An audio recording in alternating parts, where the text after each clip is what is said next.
Hello,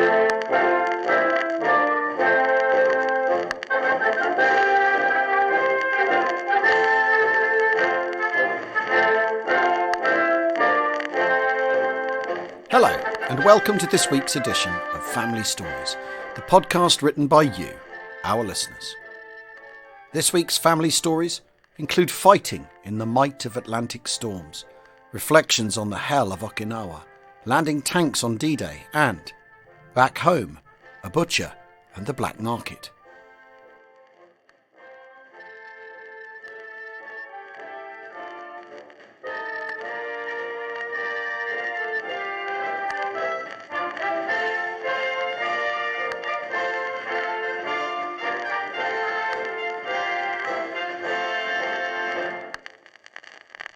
We begin with this story from Ivor Davis. My father, Dennis Patrick Davies, one of 13 children born in South London, signed up for the Navy in 1940. He became an able signalman and was eventually assigned to a Flower-class corvette, the Gentian, and formed part of a North Atlantic convoy group led by HMS Hesperus. Dad hardly ever talked about his wartime experiences. A couple of times he mentioned how awful the convoys were. His main problems seemed to involve being soaking wet all the time and not having any decent food after 3 days. The following is an extract from a letter he wrote to one of his brothers about a particularly bad convoy. It gives me the chills just reading it. These corvettes were really hell ships. After 3 days at sea, there was no tucker, just ship's biscuits and a tin of marmalade, the ingredients of which were very dubious. We were only allowed 2 cups of water per day, providing that the water distiller was working. The name of the ship was HMS Gentian. It was part of the B-2 escort group, under the control of the group leader Hesperus, commanded by Commander McIntyre, a fearless man with a flowing red beard and, at that time, the youngest and most decorated commander in the Royal Navy. He was a bloody good bloke. Our third trip proved to be the complete opposite of the preceding 2. We'd hardly left the Irish coastline when the convoy came under heavy attack from a U-boat pack. Ships were darting everywhere, and confusion reigned supreme. We were all firing depth charges like confetti, but only managed to disturb the water. Hesperus did manage to get a U-boat, and after that, it quietened down. Once in Newfoundland, where the Canadian Navy took over to take the convoy into Boston, we were able to relax, have a shower, haircut, and a decent feed. A whole week of heavenly bliss until the homeward-bound convoy came in. We then took over from the Canadians and brought them all safely back to Liverpool. It only took 6 weeks. We were all ready to sail again after 10 days. The first night was relatively calm, slight wind and a moderate swell. Alas, those conditions lasted only until the following afternoon, and then all hell broke loose. Not, I hasten to say, through the enemy, but from the elements. I couldn't believe it. The rapidity of the change. Our first inkling of what was to come was a terrific lurch to port that sent everything flying to that side, including all of us on the bridge. We must have been going almost 90 degrees because the port guns were awash. We were all horizontal and found it difficult to get to our feet. After what seemed an eternity, the ship righted itself and got its keel back into the water. The wind, meanwhile, had intensified and was howling at typhoon force. I could not keep my eyes open. Then another crash, and over we went again. It was impossible to see the convoy, or any of the other escorts, just a solid mountain of water and pitch dark, even though it was only late afternoon. These conditions prevailed for the next few days. Then it worsened. I was in my action station in the Crow's Nest and having the ride of a lifetime. There was an empty tobacco tin up there as an ashtray, and, believe it or not, I managed to fill it with seawater as we did a heavy roll to starboard. I swear it was over 90 degrees. I thought, this is it. She ain't going to come back from this. I prepared to slide out of the Crow's Nest and into the water, although I did not relish the thought of going into that raging torrent, but she shuddered for a while, then, oh so slowly, started to come back. That was when I filled the tin. It took what seemed ages to get back on an even keel, although it was over in 5 minutes. Hell ships they may have been, but they really were seaworthy. The worst was still to come. We were battered, blown and storm-tossed for a further 3 days. Then came the big one. I was again on the starboard side of the open bridge when we copped a beauty. It almost turned us right over. I crashed across to port, smashing into the binnacle on the way and cutting my head badly, and finished up a crumpled, blood-stained heap with the officer of the watch. Blood was all over my oilskins, and the sou'wester was full of water, only it was red. I had no tin hat on, as we were not at action stations. The sou'wester was not designed to withstand the impact of a brass binnacle. At first I thought we'd been torpedoed, but I was slowly losing consciousness. The next thing I remember, I was in my hammock with my head swathed in bandages. We carried no doctor, and I couldn't be transferred to Hesperus, who did have one, and they couldn't put him on board Gentian, so the treatment was prescribed by signal. I recovered somewhat, and as we only had 3 signalmen, felt obliged to resume duties. I was far from well, but the other 2 were keeping watches of 4 hours on, 4 off. By this time the poor old Gentian was buggered, a complete shambles. All our lifeboats and floats had disappeared. The lifelines we'd rigged were bobbing about somewhere in the Atlantic. The guns on either side of the bridge had broken loose from their mounts and were dancing to and fro with every roll and pitch of the ship. The upshot of it all was that we were stuffed. We'd only been at sea for a month, but the captain requested permission to go to the nearest port because, and I quote his signal, we'd reached the prudent limit of human endurance. We made for Ponta Delgado in the Azores, which was a neutral port, where we were allowed 48 hours to effect repairs.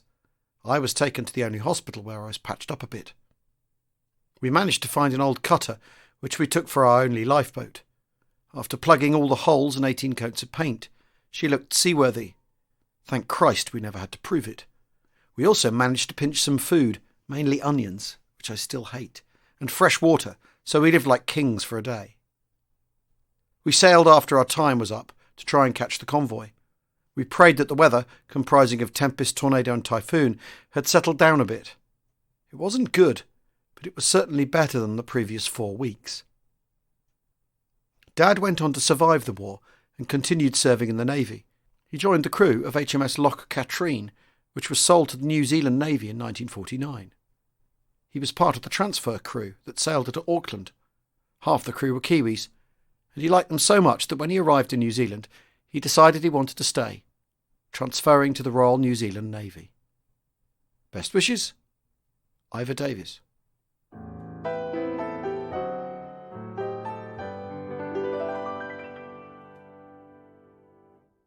This next story comes from Jim Fornaciari. Hello guys. My dad, Earl Fornaciari, was in high school when the Japanese attacked Pearl Harbor in December 1941. His older brother Jack, 2 years his senior, quickly joined the United States Navy, while my grandfather John had fought in the First World War and earned the Silver Star, so you can appreciate how anxious my father was to enlist. In July 1943, he was finally inducted into the United States Army after graduating from high school and following basic training at Camp Roberts in California. He was assigned to the 27th Infantry Division. By the time Dad completed his training, the Japanese hold of the Pacific was weakening. Their forces had been defeated at Saipan and Iwo Jima, setting the stage for the invasion of Okinawa. The 27th Infantry Division was given the responsibility of joining the assault on the stronghold, located 400 miles south of the Japanese mainland. The battle began in early April 1945, and it would take the American military several months to occupy Okinawa. The fighting proved to be very difficult in what turned out to be the final battle of the war. One of the most vicious engagements was for Kakazu Ridge, part of a line of ridges known as the Shuri Line. My father took part in this action, starting in the middle of April. In preparation for the American assault, the Japanese fortified the Shuri ridges by making tremendous use of caves and a network of underground tunnels. This was a change in Japanese tactics. They chose not to defend the initial American landings on the islands, as they had in previous battles. Instead, they elected to heavily fortify this series of ridges and fight a battle of attrition. In recalling the Japanese fortifications, my father said, "It looked like numerous apartment buildings. The Japanese were dug into a series of thick caves, and they placed their heavy cannons in front of these caves. The 96th Infantry Division made the initial assault on Kakazu Ridge and took heavy casualties. After several days, the 27th was called up to relieve the 96th. My father recalled, "We were passing members of the 96th, and some of them were quite pathetic looking. They were tired, shaken, and some were actually crying. For a few days we had to exist there. I was given the job of light machine gunner for night duty. On the second night the Japanese did attempt to attack. They moved very slowly, very quietly. You hear things, you see things. I wondered the next morning if what I saw and heard was real. That night we killed some Japanese. We had a nice display of fire in the night sky, trace of bullets flying from 4 different positions onto one. My father described the task of removing the Japanese from such an entrenched position. There were several ways we would eliminate the Japs in the caves. A fellow would crawl next to a cave entrance, while the rest of us would provide supportive fire in order to keep the enemy down and out of view. The GI that sneaked up to the cave would then heave a satchel of dynamite inside. We also made use of phosphorus grenades. We threw them into the caves as well. If a person got it on their skin, it would burn completely through, extremely painful. With the cooperation of 2 Marine divisions and 4 Army divisions, the Japanese hold on Okinawa finally ended by early June, at great costs on all sides. Looking back on his fight with the Japanese some 40 years later, my father offered this reflection. I could only have respect for the Japanese soldier. They had poor equipment, and in the long run less equipment. We had as much ammunition as we wanted. The Japanese did not have an inexhaustible supply of ammunition.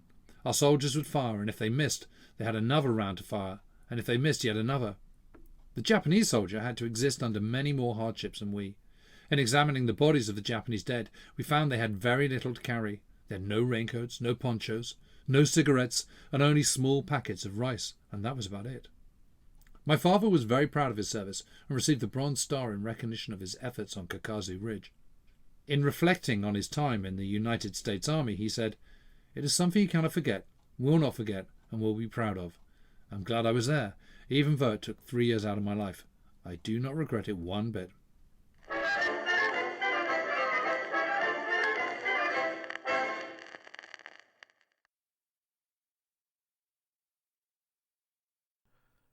Our next story comes from Richard Somerset. Dear James and Al, at the start of the pandemic I discovered a box of family heirlooms that once belonged to my great-grandmother.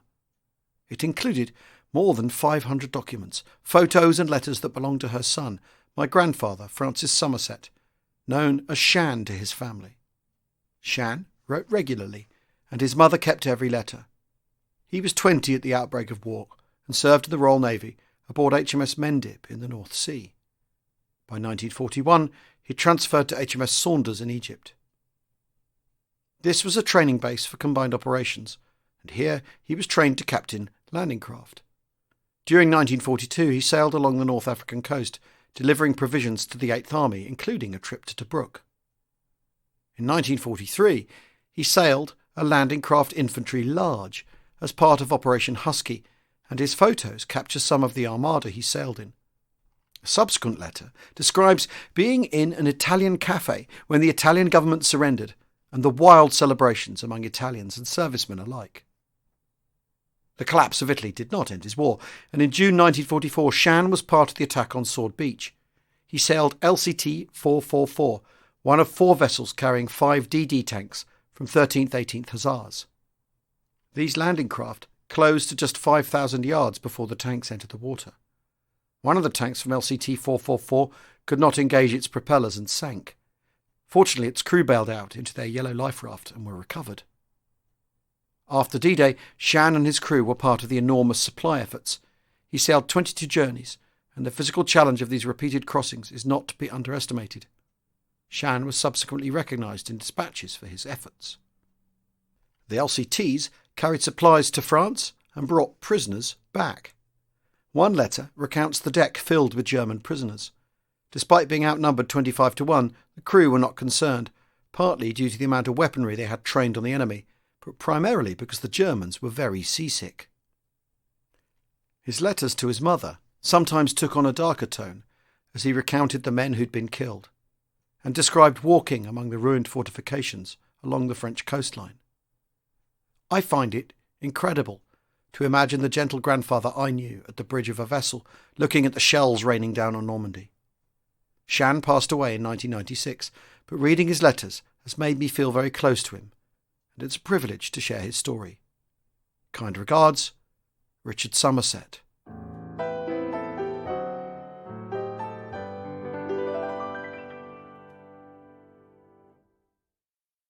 And our final story this week is from Gary Bircher.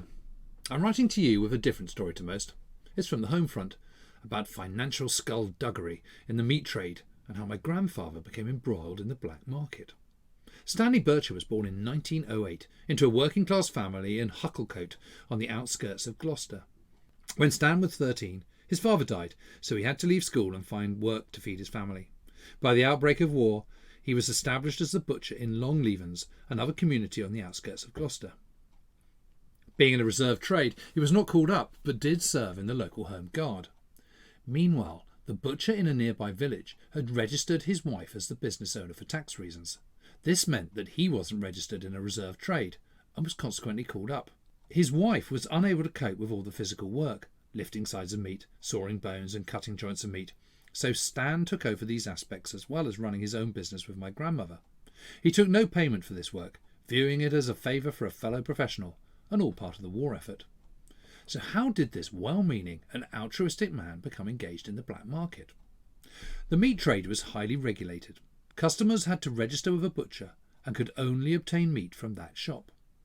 Butchers were allocated enough meat to fulfil the ration allowance of their registered customers. As well as serving his regular customers, Stan obtained a contract to supply RAF Innsworth. The main role of Innsworth was a training facility, so the population of the camp fluctuated. Stan would often arrive with a meat delivery, only to be told it wasn't all needed, and he could take the meat away again. This left him with a dilemma. There was no process for returning the meat, but he'd already received the allotted ration for the customers registered with him. This meant he couldn't officially sell the meat through his shop, but he didn't want to destroy perfectly good food. He decided to offer extra meat to his customers. While this ensured the food wasn't wasted, it did mean he'd entered the world of illegal trading, the black market.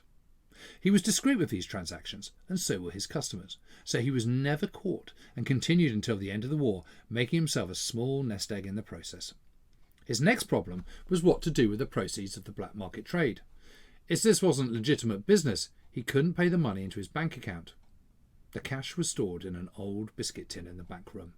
Not wanting to draw attention to his additional income, he used it sparingly after the war. The biscuit tin moved to his garage when he bought a new house in the 60s. The final twist in this story came on the 15th of February 1971, Decimalisation Day, when the money he'd kept for so many years became worthless. He was still cautious about taking it to the bank for conversion, and the old notes could not be used after decimalisation. So the unusual times of the war managed to turn an honest man into a black market trader, although one very different from the stereotype of Walker in Dad's Army, a programme my brother and I used to watch with him without knowing anything about his shady past. Best wishes, Gary Bircher.